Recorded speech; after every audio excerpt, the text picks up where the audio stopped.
Happy Monday mga igan! Ipasilip ko lang po yung mga kaganapan na mag-overnight po kami ng tropa sa Pertama Resort. Sa mga nagtatanong po, ang Pertama Resort po ay isang Balinese-inspired private resort na located po sa Barangay Loma, Salaban, Amadeo, Cavite. 6 to 10 minutes na biyahe papunta sa mga atraksyon at restaurant ng Tagaytay. Ito po yung lugar na napili namin. Bukod sa malapit lang, ito po ay malawak, maganda at malinis ang lugar.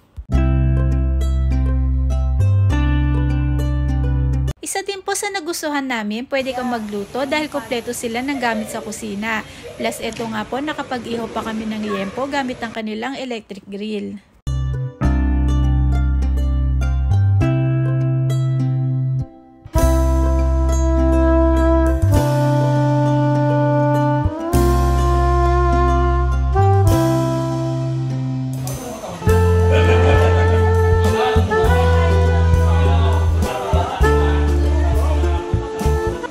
Talaga naman kay saya na magkita-kita ang magtutropa.